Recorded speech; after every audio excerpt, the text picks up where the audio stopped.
95.3.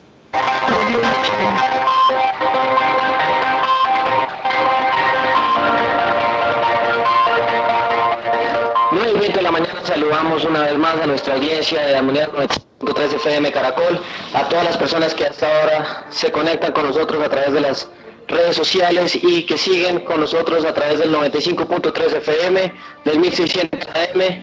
Les recordamos que Armonía es Armoniza tu vida, Armonía es cada día más cerca de ti. Más temprano tuvimos al presidente de Bielorrusia, al señor Stanislav Shishkin.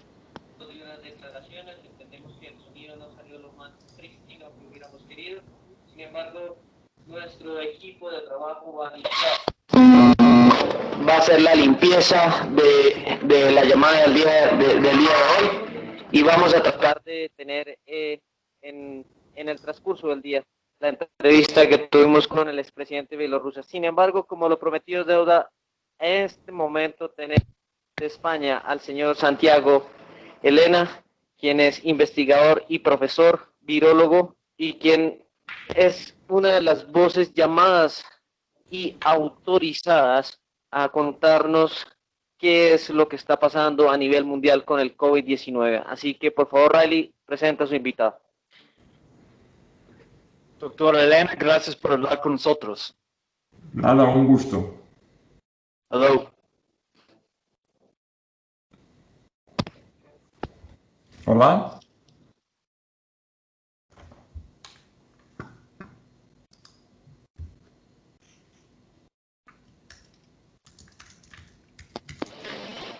Hola. Aló. Muy buenas tardes, doctora Elena. ¿Cómo Hola, se encuentra usted? Bueno, buenos días para ustedes.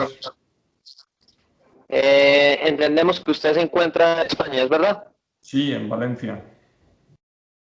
Muy bien. El señor Raleigh Dogwood, por favor, adelante con sus preguntas. Okay. Primero, gracias por hablar con nosotros, doctora Elena. Entonces, mi primera pregunta es, ¿usted puede explicar para nosotros la ciencia de la complejidad y sistemas complejos? Bueno, la ciencia de complejidad es una parte de la física que se ocupa del estudio de aquellos sistemas que no se pueden entender por leyes muy simples. Por ejemplo, para los físicos es muy fácil entender cómo funciona un péndulo, ¿no? Si tú sabes la masa de la bola que cuelga del péndulo, la longitud del hilo, puedes predecir cuál es el periodo, y si tienes en cuenta el rozamiento, pues puedes predecir cuánto tiempo va a tardar en parar. Un sistema complejo está formado por muchas partes que interactúan entre ellas y que no es fácil predecir lo que va a salir de esa interacción. Por ejemplo, el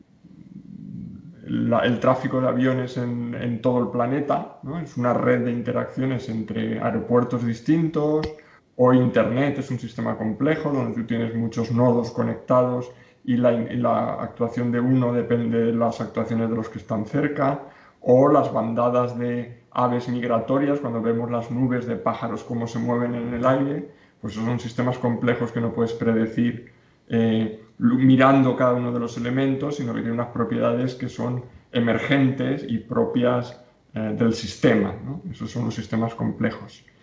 Y en relación a los virus, pues lo podemos ver a muchos niveles. Al nivel más básico es cómo se reproducen los virus dentro de un individuo, pues esa reproducción la tenemos que entender como el conjunto de interacciones que existen entre todos los virus que hay en un momento dado dentro de una persona infectada y las interacciones de los virus con todos los sistemas celulares del huésped, ¿no? Cómo responden las defensas del huésped a la infección, o cómo distintos tejidos del huésped son más o menos susceptibles a la infección. Entender cómo todo ese sistema funciona dentro de un huésped es un sistema complejo y que por lo tanto pues, requiere de aproximaciones propias de las matemáticas y la física de sistemas complejos.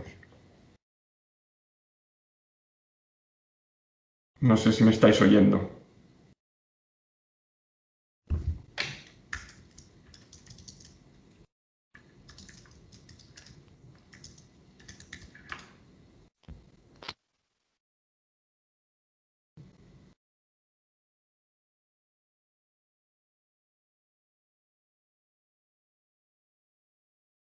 Hola.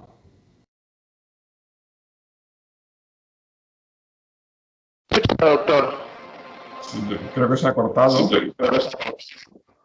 Sí, es por lo siguiente. En Colombia registramos al día de hoy 695.000 casos, de los cuales hay 569.000 recuperados y hay apenas 22.275 muertes. Bueno, Nos decían que eso depende, por ejemplo, de la edad de la población, de la topografía de Colombia.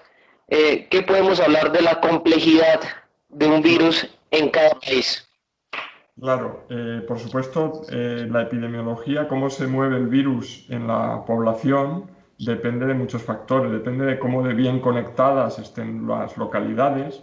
Si, por ejemplo, hay un sistema de transporte público muy eficiente, muy rápido, eso hace que el virus se distribuya de una manera más rápida, obviamente. Si existen accidentes geográficos que hacen difícil el tránsito de personas, pues eso, claro, obviamente dificulta la transmisión. Y luego, por supuesto, de lo que más depende es de cómo de severas sean las medidas de higiene que se imponen. Si, por ejemplo, aquí en España, ahora que los niños vuelven al colegio, pues se están imponiendo medidas muy estrictas, los niños no pueden ir todos a la vez a clase, se tienen que estar lavando las manos cada hora, tienen que usar mascarillas, desinfectar las mesas, no pueden compartir materiales. Entonces, esto evita que el virus se transmita de una manera eficiente. Pero si estas medidas no son efectivas, no se toman, si los niños se mezclaran como se mezclan normalmente, pues obviamente habría muchas más transmisiones que luego se llevarían a casa y transmitirían a los adultos, claro. Luego, cada país, por supuesto, tiene su idiosincrasia y hace que el virus pues, pueda diseminarse mejor o peor. Entonces, en su ensayo para el Instituto de Santa Fe, se escribió que el surgimiento y propagación del nuevo coronavirus ha planteado muchas preguntas con respecto a la ciencia teórica y fundamental. ¿Cuáles preguntas? No te estoy oyendo, se está entrecortando. Perdón. Mi pregunta es, en su ensayo para el Instituto de Santa Fe, como parte de la serie de transmisión del Instituto de Santa Fe, escribió que el surgimiento y propagación del nuevo coronavirus ha planteado muchas preguntas con respecto a la ciencia teórica fundamental. ¿Cuáles preguntas? Por ejemplo, ¿cuál es el papel de distintos niveles de interacción del virus? Lo que comentaba antes, cómo las interacciones que ocurren entre distintas partículas virales dentro de un mismo tejido, por ejemplo los pulmones, determinan que un paciente sea más o menos infeccioso para transmitir el virus a otras personas. Todo esto son interacciones que ocurren a un nivel que determinan lo que ocurre en el nivel superior. Estaríamos hablando de que lo que pasa en las células dentro de un paciente determinan cómo ese paciente va a interaccionar con otros pacientes, que a su vez determinan cómo la epidemia se va a transmitir de una localidad a un país y luego entre países. Digamos que la dinámica de los virus se puede entender a distintos niveles. Un nivel muy bajo sería las células, un nivel muy alto sería a nivel del planeta entero. Y entonces las interacciones entre niveles, lo que pasa a un nivel depende de lo que ocurre en los niveles de abajo y de arriba. Y es ahí donde las matemáticas de los sistemas complejos pues ahora pueden aportar algo para entender esas dinámicas de los virus. Muy bien, doctor Elena, nuestra pregunta es la siguiente. Se habla de que hay en este momento tal vez un virus menos letal, que de cierta manera el virus ha perdido su fuerza de letalidad. ¿Es cierto esto? Esto no hay una evidencia científica seria que lo confirme. Hay ciertos datos que sugieren que el virus, hay un mutante del virus que se transmite mejor. Esto se publicó recientemente y se ha estado discutiendo, pero no hay una evidencia 100% sólida que lo confirme. sugiere que podría ser el caso, que se transmita mejor, pero no es seguro que sea así, ¿vale? Puede haber otras explicaciones de esta observación, puede haber otras explicaciones distintas, como por ejemplo que por azar, durante la transmisión desde China, el brote original a Europa y de Europa a América, por azar una variante se escogiese y esa es la que domina ahora en Europa, no porque se transmita mejor, sino que por azar es la que llegó primero y tenía una ventaja porque era la primera que llegó. Esa es otra explicación y todavía no podemos distinguir entre una explicación y la otra. Que se transmita mejor, la gente tiende a asociarlo a que va a ser menos virulento, a que va a ser más suave, pero tampoco es siempre cierto, ¿eh? Hay virus que se transmiten muy bien y siguen siendo tremendamente dañinos para el huésped, ¿eh? No han mejorado, no se han atenuado, no han perdido su capacidad, su virulencia. Y hay virus que llevan toda la vida con los humanos, como es el virus de la viruela, bueno, la viruela se ha erradicado, pero el virus de la polio o el virus del herpes, que llevan con nosotros toda la vida y no se han atenuado. O sea que tampoco tenemos evidencias que nos digan 100% seguro que el corona se está atenuando. En Europa lo que pasa es que el corona llegó en invierno y al llegar el verano y todas las medidas de contención que hubo implementadas en Europa, ha habido menos transmisión, se ha reducido el nivel de transmisión y sobre todo ahora se diagnostica mucho más rápido el virus antes mientras que en febrero o marzo solo se diagnosticaban pacientes con síntomas severos, ahora se diagnostican pacientes sin síntomas o pacientes en una fase muy temprana de la infección. Y eso hace que se les trate antes y que por los supuestos pues no lleguen a ser críticos y no lleguen a morir, pero eso es porque se ha mejorado el sistema de detención y el sistema de tratamiento, no porque el virus en sí se haya atenuado. No tenemos, como digo, no tenemos evidencia de que el virus esté mejor, siendo menos virulento. Doctora Elena, también se nos ha dicho que de cierta manera una persona asintomática o incluso sintomática tiene una cantidad, no sabría cómo explicar, de virus en su interior. O sea, que no todos, al momento, por ejemplo, si estamos dos personas en una habitación, puede que esta persona diagnosticada con COVID-19 expire o respire una cantidad no tan letal del virus o no una cantidad enorme de virus. ¿Cómo nos podemos explicar eso? Claro, vamos, tenéis que pensar en lo siguiente. Cuando una persona se infecta, normalmente se infecta con muy poco virus, ¿eh? Como es un virus que se transmite por el aire o por contacto con superficies que luego te tocas la cara, hay muy poco virus el que entra en tu cuerpo. Entonces ese virus tiene que crecer y acumularse en tu cuerpo. Y claro, la probabilidad con que tú vas a tener el virus en las vías respiratorias superiores, que es por donde va a salir, en la boca, en la nariz, aumenta a medida que el virus se acumula en tus pulmones y va aumentando su concentración, ¿vale? Es una cuestión de probabilidades.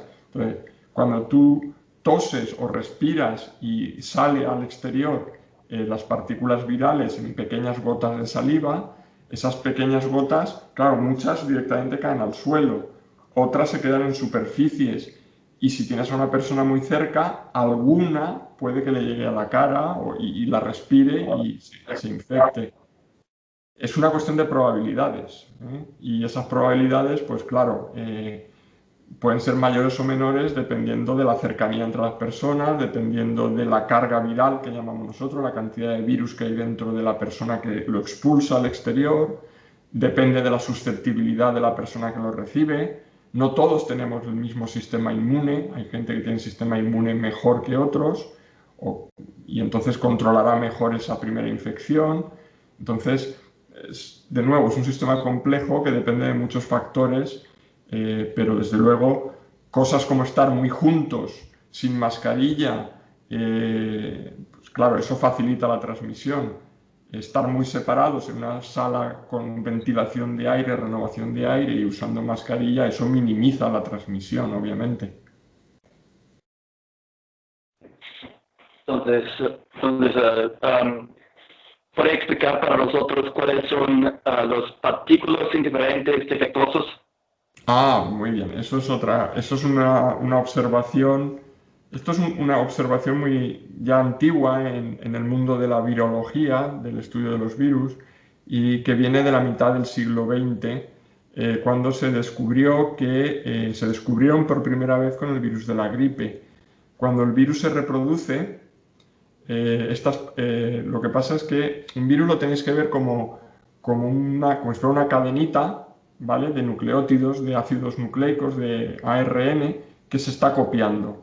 Se copia muy deprisa, pero se copia muy, muy mal, en el sentido de que la máquina que lo está copiando se suelta continuamente. Y entonces lo que produce son pedacitos pequeños. En lugar de completar toda la copia, hay muchos pedacitos pequeños que no están completos. Algunos de estos pedacitos pequeños, a pesar de que no son completos, sí que tienen lo que llamamos las señales de replicación y de encapsidación. Son unas marcas en la molécula que le permiten a sí mismos volverse a replicar, ¿vale? Usando la maquinaria que hay en la célula, son capaces de volverse a replicar. Entonces, son pequeños y si os imagináis una partícula pequeña y una grande, que sería el virus normal, sería la grande, y el defectivo la pequeña, en el mismo tiempo la pequeña se copiará muchas más veces que la grande, ¿no? Porque si es más pequeño, pues le cuesta menos tiempo copiarse. Y entonces lo que pasa es que empiezan a acumularse en la célula o en el organismo, empiezan a acumularse mucho más deprisa que el virus normal. Y ese proceso de acumulación más rápida lo que hace es que empieza a usar la maquinaria del virus en su propio beneficio, y entonces hace que cada vez se produzcan más los defectivos y menos del virus completo. Y eso produce lo que se llama una interferencia. El virus está gastando su maquinaria en reproducir a las partículas defectivas y eso hace que el virus acumule menos y menos, cada vez menos. ¿Vale? Doctor, sí. Adelante, es que teníamos aquí, me tengo por interno una cantidad de preguntas, usted me entenderá, sí. Entonces quisiera hacerlas porque pues usted entenderá que también tenemos un tiempo muy corto. Claro. Me preguntan acerca de la vacuna. Entendemos que en este momento la única vacuna que avisora o que tenemos más cerca es la Sputnik V, que es la vacuna rusa. ¿Usted qué opina acerca de esta vacuna, que aunque aún no tiene los estudios suficientes, es la única que entendemos se están dando en Rusia? Bueno, yo no tengo suficiente información. Yo la información que tengo es la que se ha publicado en revistas científicas como Nature, y eran bastante críticas con la falta de datos transparentes sobre la vacuna. Entonces,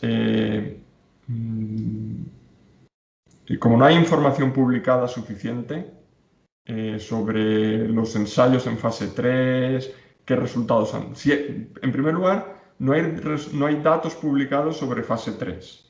Entonces no sabemos si tiene efectos secundarios, qué tipo de protección confiere, no está claro. Entonces yo no la consideraría como la vacuna definitiva, ¿eh? De hecho, en la Unión Europea ni se tiene en cuenta esa vacuna. La que más adelantada estaba era la de AstraZeneca en Oxford, la Universidad de Oxford, pero ahora ha tenido un parón, por esto supongo que lo conocen, de un caso donde se han identificado efectos secundarios, uno en 30.000. En 30.000 pruebas, pues ha habido uno que ha dado un efecto secundario y eso se paraliza hasta que se descubra por qué del efecto secundario. Pero desde el punto de vista puramente científico, con los datos en la mano, los datos publicados en la mano, la vacuna más avanzada es la de Oxford. La rusa, no. Muy bien, doctor Elena. También usted entenderá que hay muchas teorías conspirativas acerca del proceso del desarrollo de esta pandemia y de este virus. Se habla del virus chino que salió de Wuhan, del laboratorio P4. Sí. Incluso se habla de la persona que estuvo detrás de una mujer que le decían cariñosamente la Batichica, que toda la vida ha trabajado con estos murciélagos. ¿Qué podemos hablar Sí, ¿puede haber una teoría de conspiración detrás de todo esto? El problema de las teorías conspirativas, la conspiranoia, es que son muy fáciles de hacer. Uno puede decir la tontería que se le ocurra y los medios, Twitter y todas estas cosas los amplifican sin ninguna evidencia. O sea, de nuevo, desde el punto de vista científico, analizando los datos que tenemos, mirando cómo es el genoma del virus, no hay ninguna evidencia de que sea un virus hecho por ingeniería genética. Una de las cosas que tiene la ingeniería genética es que te permite hacer muchas cosas, pero deja una huella, ¿vale? Deja unas marcas donde tú manipulas, y este virus no tiene marcas de ningún tipo. Este es un virus normal que circulaba en murciélagos hace tiempo, que desde el año 2015 se sabe que hay muchos coronavirus en poblaciones de murciélagos y que, obviamente, si tú tienes un contacto íntimo entre murciélagos y personas, tarde o temprano el virus caerá en una persona que será capaz de replicarlo y ya tienes el virus capaz de infectar humanos. Se comenta que el virus ha pasado por otros mamíferos entre murciélago y humanos. Sí es cierto que se ha detectado en pangolines, sí es cierto que se ha detectado en cerdos, y por lo tanto en una población donde existe esa coexistencia entre humanos y murciélagos, el flujo de virus que van y vienen debe ser bastante alto. No hay que pensar en conspiraciones ninguna, ¿eh? De hecho, si uno quisiera ser el más conspiranoico de todos, ¿para qué hacer un virus que se transmite tan mal? ¿Por qué no cogemos y hacemos un virus como el ébola que mata masivamente a la gente y hacemos que se transmita maravillosamente bien? Si alguien quisiera hacer el mal de esa manera tan terrible como algunos conspiranoicos piensan, ¿por qué hacerlo con un virus que no mata más que a una poca gente? Hagámoslo con el ébola, que mata al 90%. No, la conspiración, olvidaros, no, esto son todo cuestiones que no son científicas y por lo tanto entrar a discutir eso, pues en fin, como anécdota lo podemos hacer, pero no hay que darle ningún crédito. Okay. Entonces, a partir de ahora, ¿cuáles antivirales han demostrado ser prometedores contra el virus? Bueno, el más común que hay ahora es, ¿cómo se llama? Se me ha ido el nombre de la cabeza. Jolín, se me ha olvidado el nombre ahora. En fin, sí, hay uno. ¿Él? No hay problema. Es que no me acuerdo ahora. Hay uno que es el que todo el mundo ahora no me sale, ahora igual me viene de repente el nombre. Hay uno que es el que se aprobó para tratamiento de pacientes ya con síntomas, pero que realmente lo que hace es reducir el periodo de síntomas graves de 15 a 12 días y lo que hace es disminuir un poco la gravedad de los síntomas. No es un fármaco que elimine completamente los síntomas y que acorte la infección de 15 a 2 días, sino de 15 a 12, de 15 a 13, que a un paciente, a una persona le puede parecer poco, pero a nivel de hospitales es mucho, porque tú vacías las unidades de cuidados intensivos mucho más rápido. En ese sentido, pues proporciona una cierta ventaja. Hay el tratamiento que no está claro que funcione es el de la hidroxicloroquina. La hidroxicloroquina es un fármaco antimalaria que en sitios como Colombia, donde tenéis malaria todavía, pues igual lo conocéis mejor, pero no hay ninguna evidencia de nuevo que tratar con hidroxicloroquina contribuya a mejorar la situación de los pacientes enfermos de COVID. No hay ninguna evidencia seria.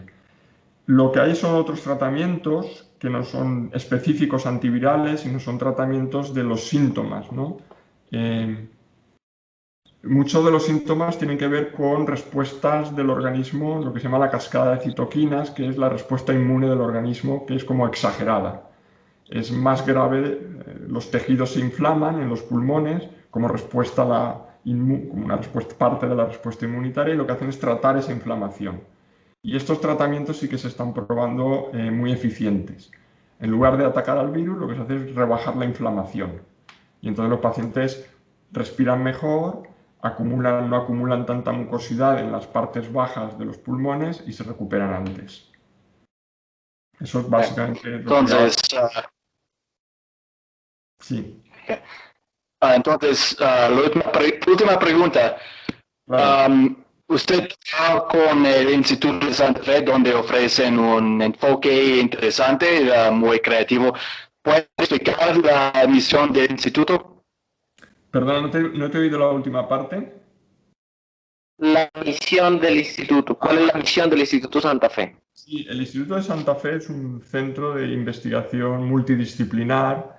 Es muy interesante porque acoge desde gente que trabaja en lenguajes, en computación, en economía, en antropología, en historia, en física, por supuesto, matemáticas y biología.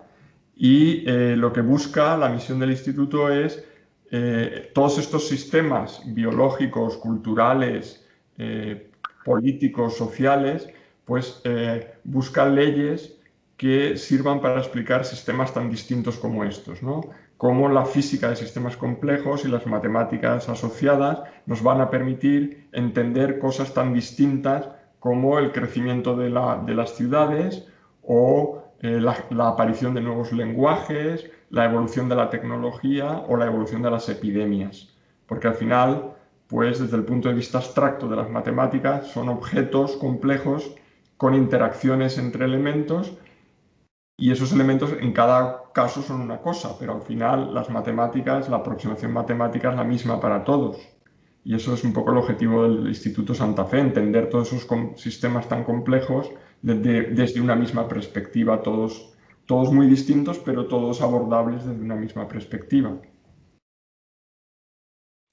Doctora Elena, dos últimas preguntitas muy corticas. Lo voy a sacar un momentico del COVID-19 para hablar de lo que sucedió en esta semana en Rusia, donde un líder opositor fue, por así decirlo, inoculado, infectado con el agente Novichok. ¿Usted de pronto sabría algo de este Yo he visto agente? he oído la noticia en la televisión, aquí en la televisión, en las cadenas de noticias españolas, pero hasta donde yo sé es un agente químico, ¿no? Es un veneno químico. No creo por lo que yo entendí de las noticias, tampoco no he leído nada que sea más riguroso de lo que pueden decir en las noticias aquí en la televisión. Y yo entendía que era un agente químico, un producto químico, un veneno. Ok, doctor Elena, por último, ¿cuál es su mensaje para Latinoamérica y en especial para Colombia, para todos los colombianos que hasta ahora lo escuchen a través del 95.3 FM, Armonía Caracol, 9:48 de la mañana? Pues referente a la epidemia, a la pandemia, pues nada, un mensaje de ánimo a todos.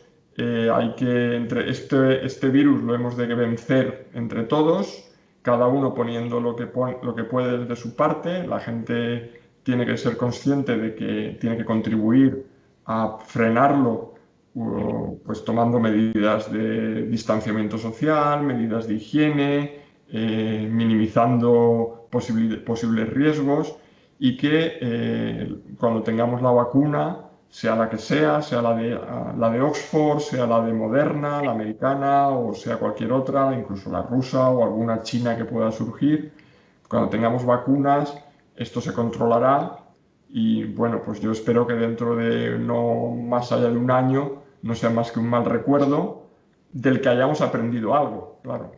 Lo importante es que aprendamos algo y no se nos olvide que en el fondo somos vulnerables como sociedades y como especie biológica somos vulnerables.